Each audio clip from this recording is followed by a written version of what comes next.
Buenos días, mi nombre es Víctor Manuel Silva. El día de hoy haré la presentación correspondiente al tercer capítulo del libro Pedagogía de la Esperanza, de Paulo Freire. Es probable que no haga falta presentar a tan ilustre personaje, sobre todo a estudiantes de la Universidad Pedagógica Nacional, pues el mismo lema de la universidad, educar para transformar, es atribuido a él. Sin embargo, no está de más recordar que el filósofo brasileño nace en Sao Paulo, Brasil, en 1921, que ingresó en la Universidad de Recife en 1943 en la Facultad de Derecho, donde estudió filosofía y psicología del lenguaje al mismo tiempo. Luego, impartió clases de portugués en secundaria. En 1946, fue nombrado director del Departamento de Educación y Cultura del Servicio Social en el estado de Pernambuco, trabajando principalmente entre los pobres que no sabían leer ni escribir. Cabe mencionar que, en esa época, leer y escribir eran requisitos para votar en las elecciones presidenciales brasileñas. En 1961 fue nombrado director del Departamento de Extensión Cultural de la Universidad de Recife. Para ese entonces, con su método, se enseña a leer y a escribir a 300 trabajadores de plantíos de caña de azúcar en tan solo 45 días. Dados los buenos resultados, el gobierno brasileño aprueba la creación de miles de círculos culturales en todo el país. Hasta 1964, cuando un golpe de estado militar pone fin al proyecto. Es encarcelado como traidor durante 70 días. Tras un breve exilio en Bolivia, trabajó en Chile durante 5 años para el Movimiento Demócrata Cristiano por la Reforma Agraria y la Organización para la Alimentación y la Agricultura de las Naciones Unidas.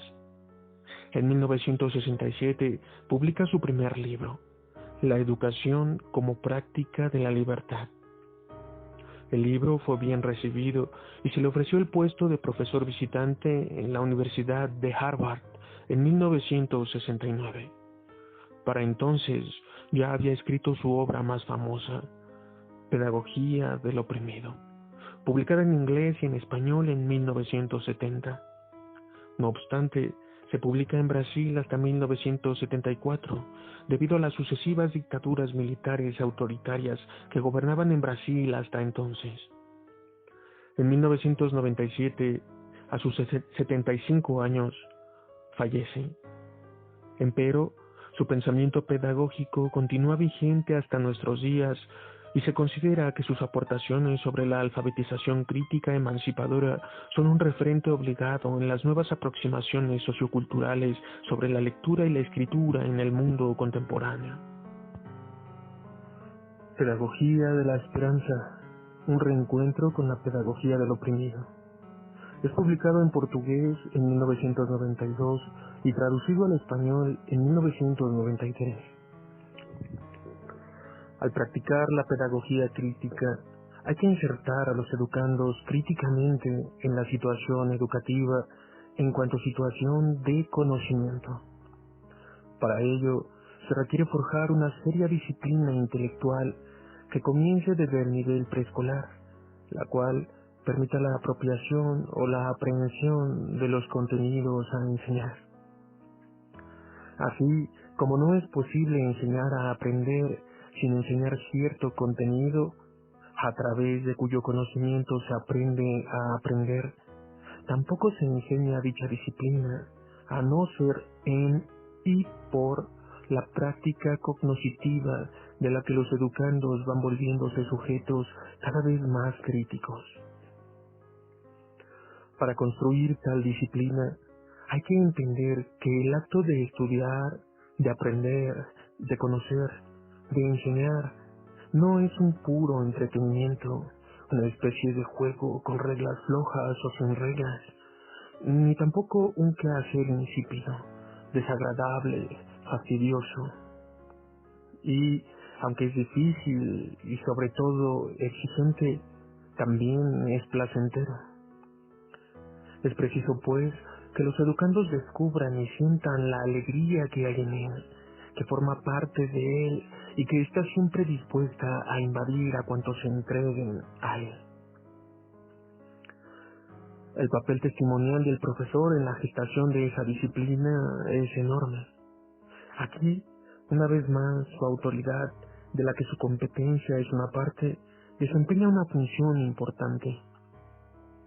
Un profesor que no toma en serio su práctica docente, que por eso mismo no estudia y enseña mal lo que mal sabe, que no lucha por disponer de las condiciones materiales indispensables para su práctica, no coadyuva la formación de la imprescindible disciplina intelectual de los estudiantes. Por consiguiente, se anula como profesor. Pero, por otro lado, esa disciplina no puede ser resultado de un trabajo que el profesor haga en los alumnos. Si bien requiere la presencia determinante del profesor, su orientación, su estímulo, su autoridad, esa disciplina tiene que ser construida y asumida por los propios alumnos. La postura democrática de Paulo Freire como educador progresista le hace aclarar que pasar del conocimiento en el plano del saber, de experiencia vivida, del sentido común, al conocimiento resultante de procedimientos más rigurosos de aproximación a los objetos cognoscibles, es un derecho que las clases populares tienen, y que lo que no es posible es la falta de respeto al sentido común. Lo que no es posible es tratar de superarlo sin partiendo del pasar por él. Hay que desafiar a los educandos en relación con lo que les parece un acierto. De la misma manera, el educador necesita jamás subestimar o negar los saberes de experiencia vivida con que los educandos llegan a la escuela o a los centros de educación informal. No podemos dejar de lado, despreciando como inservible, lo que los educandos, ya sean niños que llegan a la escuela o jóvenes y adultos en centros de educación popular, traen consigo de comprensión del mundo, en las más variadas dimensiones de su práctica dentro de la práctica social de que forman parte.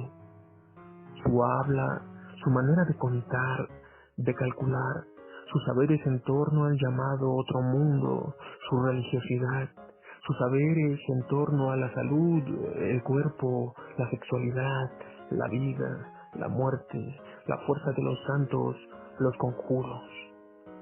El respeto al saber popular implica necesariamente el respeto al contexto cultural.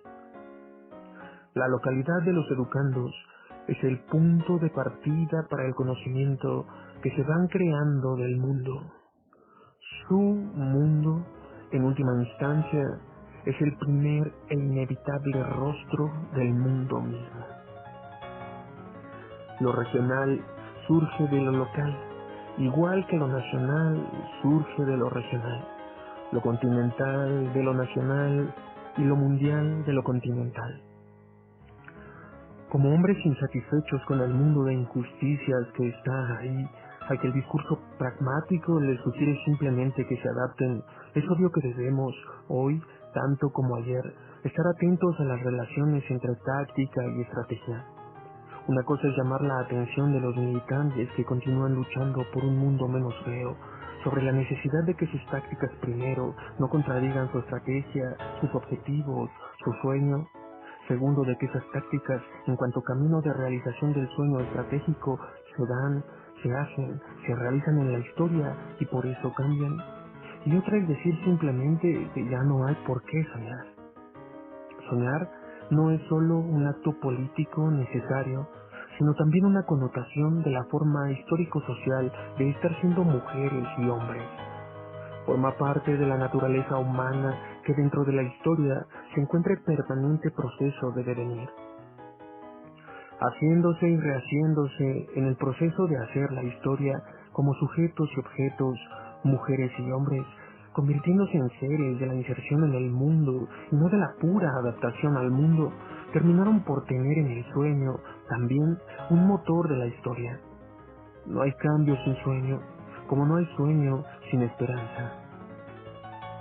Por eso se insiste en que no hay utopía verdadera fuera de la tensión entre la denuncia de un presente que se hace cada vez más intolerable y el anuncio de un futuro por crear, por construir política, estética y éticamente entre todos, mujeres y hombres. La utopía implica esa denuncia y ese anuncio, pero no permite que se agote la tensión entre ambos en torno a la producción del futuro antes anunciado y ahora un nuevo presente. La nueva experiencia de sueños se instaura en la misma medida en que la historia no se inmoviliza, no muere. Por el contrario, continúa. Así se reconoce la importancia de la educación, que si bien no puede todo, sí puede algo. En realidad, siempre que se considere el futuro como algo dado de antemano, ya considerándola como una pura repetición mecánica del presente con cambios apenas adverbiales, ya porque será lo que tenía que ser, no hay lugar para la utopía, es decir, para el sueño, para la opción, para la decisión, para la espera en la lucha, única en que existe la esperanza. No hay lugar para la educación, solo para el adiestramiento. Como proyecto, como diseño del mundo diferente, menos feo, el sueño es tan necesario para los sujetos políticos, transformadores del mundo y no adaptables a él, como fundamentales para el trabajador proyectar en su cerebro lo que va a hacer antes de la ejecución. Las relaciones entre las clases son un hecho político que genera un saber de clase, que exige una lucidez indispensable en el momento de la elección de las mejores tácticas a utilizar y que, variando históricamente, deben estar en consonancia con los objetivos estratégicos.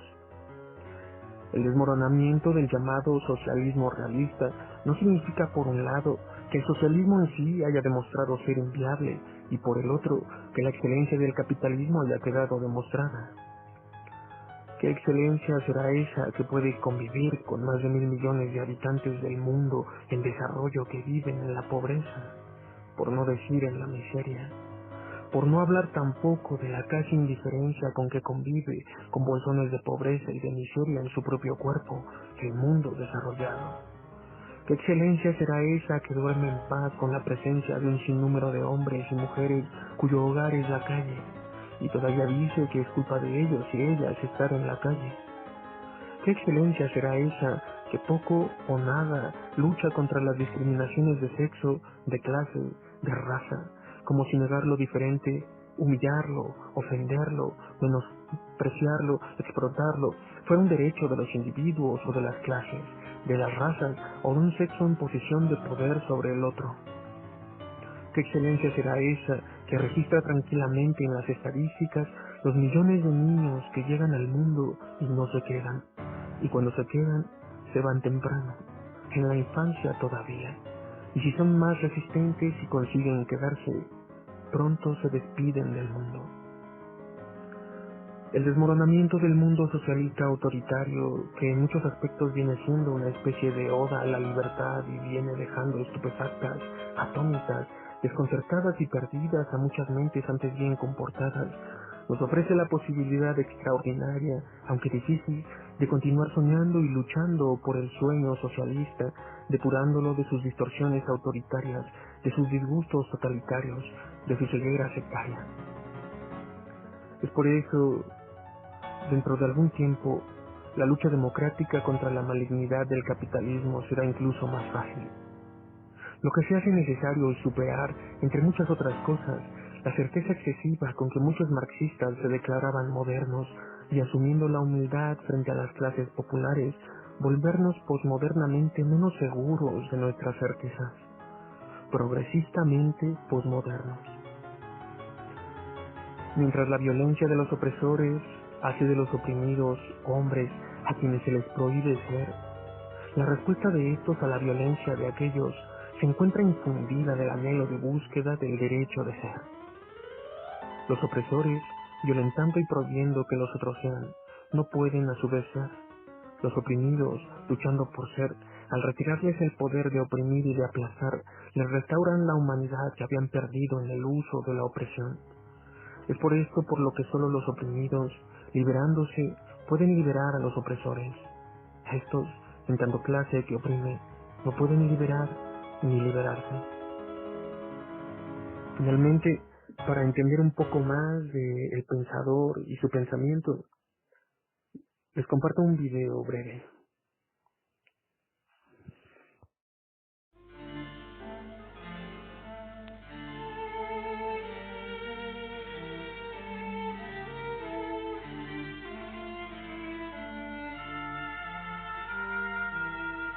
La otra cuestión, por ejemplo, es preguntarnos cuál es nuestra comprensión del acto de enseñar y cuál es nuestra comprensión del acto de aprender. E foi exatamente a partir de aí que eu hice a crítica a lo que eu chamei de educação bancária. Não pode ensinar nadie a amar, que temos que amar. A única forma que tu tienes de ensinar a amar é amando. E o amor é realmente eu creio que o amor é a transformação definitiva. Isto me disse novamente que há que partir, há que saber partir do nível onde o educando está, ou os educandos estão. Este é um nível cultural, ideológico, político. E por isso que o educador tem que ser sensível, o educador tem que ser esteta, tem que ter gosto. A educação é uma obra de arte. O educador tem que ser ético, ele tem que respeitar os limites da pessoa. Eu não posso entrar em ti e respeitar-te. Eu tenho que respeitar teus sonhos, respeitar teus medos. Eu devo também tocar em teus medos. Como é psicoterapeuta arte, às vezes, psicanalista. Se tu trabalhas com um grupo metido no silêncio, há que encontrar um caminho para que ele rompa o silêncio. Agora, às vezes nós não encontramos realmente, não há receitas para isso, não encontramos o caminho certo, o caminho certo para alcançar o miolo do silêncio. Se o grupo me quer escutar, não puedo negar-lhe minha voz. Pero em seguida, eu demonstro que necessito também de sua voz. Minha voz não tem sentido sem a voz do grupo. E lo evito e lo desafio. O ponto de partida da educação está no contexto cultural, ideológico, político, social de los educandos. Não importa que esteja este contexto echado a perder. Uma das tarefas do educador é rehacer isto. Nesse sentido é que o educador é também um artista. Ele rehace o mundo. Ele redibuja o mundo.